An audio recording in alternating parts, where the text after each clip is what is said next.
Hello বন্ধুরা, good morning. আজ চলে এসেছি আরেকটি নতুন ভিডিও নিয়ে। আশা করি তোমরা সবাই ভালো আছো আর আমরাও ভালো রয়েছি। তো আজকে দেখবে, এই যে দেখো, আজকে হলো গিয়ে শুক্রবার। তো যাই হোক, এখন বাজে হচ্ছে গিয়ে 11টা বেজে গেছে। তো আমার এই যে স্নান কমপ্লিট হয়ে গেছে, মাথায় শ্যাম্পু করেছি আর ছেলেকে ফ্রেশ করে দিয়েছি। তো ওকে আজকে স্কুলে তো পাঠাইনি, কারণ ওকে আজকে রেস্ট দেওয়া হচ্ছে, কারণ ওর জ্বর এসেছিলো কালকে তো ওকে ডাক্তারের কাছে নিয়ে যাওয়া হয়েছিল সন্ধ্যার দিকে। সন্ধ্যা বলতে বিকালের দিকে নিয়ে যাওয়া হয়েছিল। তো যার জন্য স্কুলে ফোন করে দিয়েছি যে ওর শরীর ভালো নেই। তো ম্যামরাও বললো যে হ্যাঁ, ওরাও মানে খেয়াল করেছে যে ওর শরীরটা ঠিক নেই, তাই না বাবা? জাম্পিং করছো? জাম্পিং। গুড মর্নিং বলো। Good morning. বলে আমার জ্বর এসছে। আমার জ্বর এসছে। সর্দি কাশি। সর্দি কাশি। বলে আমি ভালো হয়ে যাব। সর্দি দেখাবো না, সর্দি দেখাতে হবে না। তো যাই হোক, আজকে আবার একটা অনুষ্ঠান আছে, একটা বিয়ে বাড়ি রয়েছে। তো দেখি কি পরিস্থিতি হয়। যেতে তো হবেই, যাওয়ার তো না গেলে হবেই না। তো ছেলেকেও, ওকেও ওষুধপত্র এখন চলছে। এখন জ্বরটা দেখে নেই, কিন্তু ওই যে সর্দিটা হচ্ছে না, সর্দির জন্য আমাদের বড়দেরই কেমন লাগে। এই যে জাম্পিং। তো চলো, ওকে এখন নিচে গিয়ে খাইয়ে দিই তাড়াতাড়ি। একটুখানি কেক খেয়েছে, তো এখন ওকে ভাত খাইয়ে দেবো। তো দেখতে থাকো, সারাদিন কি করছি না করছি সমস্তটাই তোমাদের সঙ্গে শেয়ার করবো। না বলতে হয় না অমন। তো এখন একটুখানি খাবো কফি। তো আজকে ব্ল্যাক কফি খাবো না, আজকে দুধ দিয়েই করবো। তো ছেলেকে তো ভাত খাওয়াতে বসালাম, তো ভাত খেলো না। আসলে জ্বরের মুখ না, খেতে ইচ্ছা করছে না, সর্দি প্রচণ্ড।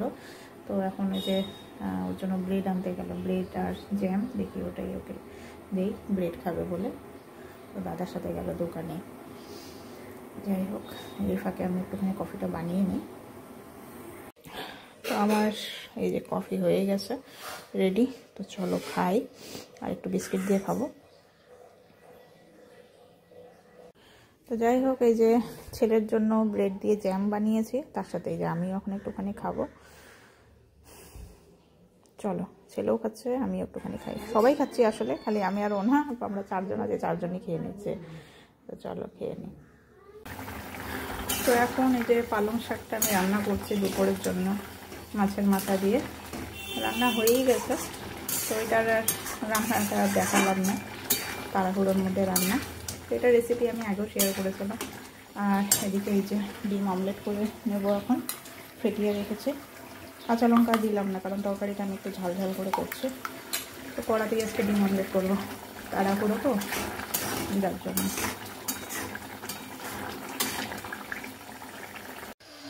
তো যাই হোক, এই যে আমার মাছের এই যে তরকারিটা, মাছের মাথা দিয়ে পালং শাক হয়ে গেছে, আর এদিকে এই যে ডিমের অমলেটও হয়ে গেছে। তো চলো তাড়াতাড়ি খাই, প্রচুর খিদে পেয়েছে, প্রচুর। তো যাই হোক, ছেলে তো ব্যস্ত বিয়েবাড়ি যাওয়ার জন্য, তো টাইমও হয়ে গেছে, 8টা বেজে গেছে। তো ওকে এই যে রেডি করে দিলাম। তো এখন এই সোয়েট শার্টটার প্যান্টটা জিন্সটা পরিয়ে দিয়েছি, উপর জ্যাকেটটা খালি জাস্ট ওকে পরিয়ে দেবো। আর আমিও এখন রেডি হয়ে নেই, তাই না বাবা? কোথায় যাবা তুমি? বিয়ে বাড়ি। আচ্ছা, বিয়ে বাড়িতে তুমি কি কি খাবে বলো? মাংস আর কি খাবে? ভাত আর মাংস খাবে? ওরে বাবা, তাই? তোমার বিয়ে বাড়ি? আচ্ছা, লেগ পিসও খাবে। আচ্ছা শোনো, তোমার কি বিয়ে বাড়ি যেতে ভালো লাগে? ও বাবা, এখন বিশাল বড় মেনু বলবে। ও বিয়ে বাড়ি, অনুষ্ঠান বাড়ি যেতে এত পছন্দ করে, কি বলবো। তো যাই হোক, এখন আমিও রেডি হয়ে নিই তাড়াতাড়ি।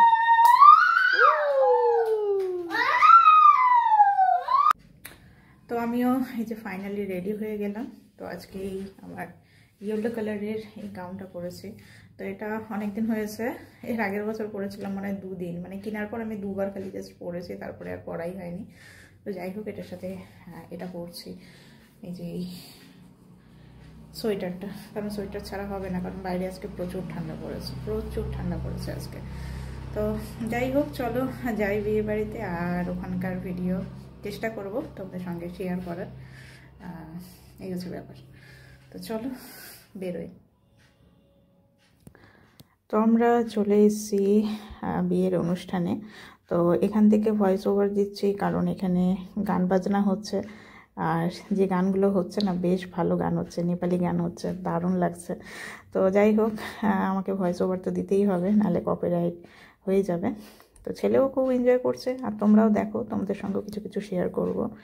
বেশ ভালো প্রোগ্রাম।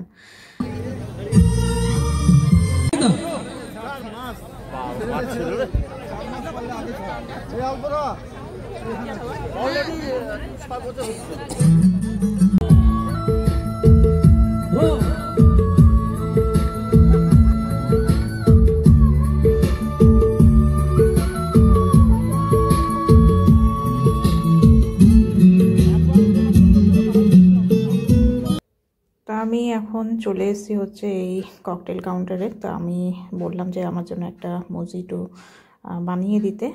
আর এই সঙ্গে এদিকে হচ্ছে প্রচুর গান হচ্ছে, আর তার সাথে নাচ হচ্ছে। তো তোমাদেরকে কিছু কিছু তো শেয়ার করলাম। তো চলো, এই যে আমারটাও রেডি হয়ে যাচ্ছে, এবার এটাকে টেস্ট করব। আর বেশ ভালো লাগলো অনুষ্ঠানটা, প্রোগ্রামটা খুবই সুন্দর হয়েছে। আর খাবার দাবার তো অবভিয়াসলি ভালোই হয়েছে। তো চলো, আমার এই যে মজিটো তৈরি হয়ে গেছে, এবার এটা খাই। একটু গলাটা ভিজিয়ে নিই। স্টার্টার খেয়েছি, স্টার্টারের পরে হচ্ছে এটা খাচ্ছি।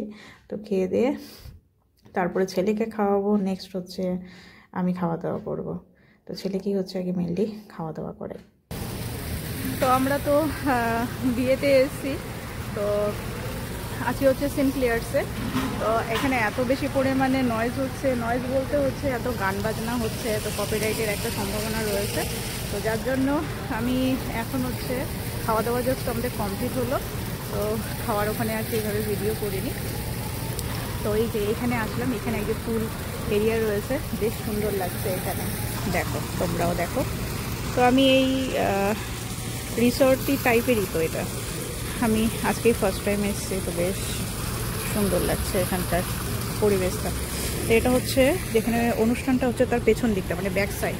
এই যে এখানে স্টেজটা রয়েছে, এই সাইডটাতে হচ্ছে সব মকটেল কাউন্টার রয়েছে। এখানে এতক্ষণ ধরে গান বাজনা নাচানাচি হচ্ছিল। আর এইটা হচ্ছে টোটালটাই হচ্ছে খাওয়া দাওয়ার মেন কোর্সের এরিয়া। স্টার্টারটা ওদিকটাতে রয়েছে। প্রচুর খাওয়ার অপশন, প্রচুর, এত কিছু তো খাওয়া যাবে না। আমি তো কিছুই খেতে পারলাম না, খুবই অল্প সামান্য কিছু খেলাম। এখন খালি একটুখানি মকটেল খাবো, খেয়ে দিয়ে এখান থেকে বেরোবো। ছেলেও খুব মজা করলো, আমরাও খুব আনন্দ করলাম, মোটমাট বেশ ভালো। তো চলো, বড়েরও আসার সময় হয়েছে, অলরেডি ট্রেনে উঠে পড়েছে। তো যাই হোক, চলো যাই, ওকে ছাড়াই আসতে হলো, এটাই একটুখানি খারাপ লাগছে। তো চলো এখন ওখানে ডেজার্ট খাবো, খেয়ে দিয়ে বাড়ির জন্য বেরোবো। পড়বে এখন এইখানে একটুখানি কোল্ড ড্রিঙ্কস খাচ্ছে। ওর ফ্রেন্ডরা এখানে অনেক ফ্রেন্ড হলো, তারাও খাচ্ছে। তো ও খাবে বলে ঠিক আছে খাও, খাচ্ছে। তো যেমন তেমন ফু দিচ্ছে। বাবা জামা থেকে পড়ে যাবে, পড়ে যাবে, পড়ে যাবে, ঠিক আছে, আস্তে আস্তে খাও। যাই হোক, অনুষ্ঠান এখন প্রায় শেষের দিকে, প্রোগ্রাম প্রায় কমপ্লিটই, পড়ে যাবে। তো এখন আমরা বেরোবো। তো চলো এখন আমরা বেরোবো অনুষ্ঠান থেকে, এখন প্রোগ্রাম প্রায় শেষ। তো চলো যাই। তো যাই হোক, চলে আসলাম বাড়িতে। আর রইল বাকি আমাদের প্রোগ্রাম খুবই ভালো হয়েছে। মেনলি হচ্ছে ওপেন এরিয়াতে যেটা সুবিধা হয়, মানে ভিড় ছিল, প্রচুর ভিড় ছিল, লোক সংখ্যা প্রচুর ছিল, কিন্তু সেটা সেইভাবে বোঝা যায়নি, মানে সেই গ্যাঞ্জামটা লাগে না। তো যার জন্য হচ্ছে ভালো লাগছিল, বেশ ভালো। আর তার মধ্যে একটু ঠান্ডা ঠান্ডা ছিল, ওর জন্য আরও বেশি ভালো লাগছিল। যদিও বা বিয়ে বাড়িতে গেলে পরে কি হয়, এত লোকজন, তখন একটুখানি ঠান্ডাটা কমেই যায়। তো সেটাই হয়েছে অবভিয়াসলি। তো যাই হোক, আর খাওয়া দাওয়ার ভিডিও আর কি করব, প্রচুর আইটেম ছিল, যেরকম তোমাদের আমি বলে দিচ্ছি। এদিকে স্টার্টারে যেরকম ছিল হচ্ছে এটা কি ছিল, দহি বাড়া টাইপের একটা ছিল, পকোড়া টাইপের, ভালো ছিল ওটা বেশ। ওটা আজকে আমি ফার্স্ট টাইম ট্রাই করলাম, ভালো ছিল। তারপরে ছিল হচ্ছে কি বলে, ফিশ ফ্রাই ছিল। তো ফিশ ফ্রাইটা শেষ হয়ে গেছিলো, ওটা রিফিল করতে করতে আমি আর ওয়েট করিনি, আর ওই জন্য তার জন্য ওটা আর খাওয়া হয়নি। তারপরে চিকেন হারিয়ালি কাবাব ছিল, চিকেন টাংরি কাবাব ছিল, আর তার সাথে ছিল হচ্ছে গিয়ে আরও 3-4 রকমের জিনিস ছিল, পনিরের যেরকম আইটেম ছিল। তো অত কিছু খাওয়া সম্ভব না, আমি খালি ওই 2 থেকে কি 3টে খালি আমি ট্রাই করেছিলাম। আর তারপরে হচ্ছে ওদিকে হচ্ছে হাঁপিয়ে গেলাম। ওদিকে হচ্ছে মেন কোর্সে ছিল হচ্ছে গিয়ে, মেন কোর্স প্রচুর ছিল, প্রচুর। আমি যেটা খেয়েছি আমি জাস্ট ওটা বলছি। আমি খালি একটুখানি প্লেন রাইস নিয়েছি, আর চিংড়ি মালাইকারি ছিল, ওটা নিয়েছিলাম। আর তার সাথে হচ্ছে চিকেন বলছি, মাটন নিয়েছিলাম। আর চিকেনও ছিল, চিকেন আমি 1 পিস ট্রাই করেছিলাম, আর মাটন হচ্ছে 3 পিস খেয়েছি। খেয়ে আমার খাওয়া দাওয়া কমপ্লিট, তাছাড়া আর কিচ্ছু খেতে পারিনি। কারণ যখন একটা জিনিস আমি খেয়াল করেছি, যখনই খাওয়ার দাওয়ার মধ্যে মানে মেনুর লিস্টটা যখন বিশাল বড় হয়ে যায় না, তখন সত্যি কথা বলতে কিছুই খাওয়া যায় না। মানে সীমিত জিনিসপত্র থাকলে পরে খাওয়াটা ঠিকঠাকভাবে হয়। আর তার মধ্যে মেনলি হচ্ছে গিয়ে বুফে যখন সিস্টেমটা থাকে না, তখন এত কিছু খাওয়া সম্ভবই হয় না। বসে খেলে পরে কি হয়, সব কিছু অল্প অল্প করে টেস্ট করা যায়। আর এই দাঁড়িয়ে খাওয়াটা না, এই এক সমস্যা। যে যত তাড়াতাড়ি পারছে খেয়ে দিয়ে খাবারটা জাস্ট কমপ্লিট করছে। আর ডেজার্টের মধ্যে যেরকম ছিল হচ্ছে ব্রাউনি ছিল, তারপরে হচ্ছে হট গোলাপ জামুন ছিল, তারপরে ছিল হচ্ছে গিয়ে নলের গুড়ের আর রসগোল্লা ছিল। তো আমি খেয়েছি হচ্ছে একটা হলের হট গোলাপ জামুন নিয়েছিলাম, আর তার সাথে আইসক্রিম নিয়েছিলাম। হট গোলাপ জামুন আর আইসক্রিম এই দুটো আমি মিক্সড করে খেয়েছিলাম, যার জন্য মানে কম্বিনেশনটা খুব ভালো হয়েছিল। আর তার সাথে হচ্ছে ব্রাউনিটাও গরম ছিল, ব্রাউনির সঙ্গেও আমি আইসক্রিম দিয়েই খেয়েছি। এছাড়া ওখানে দইয়েরও ব্যবস্থা ছিল, ম্যাঙ্গো দইয়ের ব্যবস্থা ছিল, বাট ওটা আমি খাইনি। এই তো এগুলো খেয়ে দিয়ে আমার অবস্থা খুবই খারাপ। খেয়েছি অল্প, বাট জল খেয়েছি প্রচুর, যার জন্য একদম অবস্থা খারাপ। আর তার সঙ্গে যদি বাচ্চা থাকে সঙ্গে, তাহলে তো করার কিচ্ছু নেই। ওর পেছনে দৌড়াতে দৌড়াতে ওকে খাওয়াতে, এই করতে সেই করতে নিজেদের খাওয়া কিন্তু আর হয় না সেইভাবে। তো যেটা আমার প্রত্যেকটা বিয়ে বাড়িতেই হয়, প্রত্যেকটা বিয়ে বাড়ি, প্রত্যেকটা অনুষ্ঠান বাড়ি, যে কোনো জায়গায় গেলে পরেই সেটা হয়। তো যাই হোক, এই হলো গিয়ে ব্যাপার। বিয়েবাড়িটা খুবই এনজয় করলাম, অনেকজনের সঙ্গে দেখা হলো। বাবার মানে আমার শ্বশুরমশাইয়ের কলিগদের সঙ্গে দেখা হলো, সবার সাথে পরিচয় হলো, ভালো লাগলো বেশ। আজকের প্রোগ্রামটা সত্যি কথা বলতে বেশ ভালো লাগলো। তো যাই হোক, চলো এখন তাড়াতাড়ি ফ্রেশ হয়ে নেই, বড় আর ঢুকবে কিছুক্ষণের মধ্যে। তো আজকের ভিডিওটা এখানেই শেষ করছি বন্ধুরা, আর নেক্সট ভিডিওতে আবার দেখা হবে তোমাদের সাথে। আজকের মতো গুড নাইট, ভালো থেকো সবাই।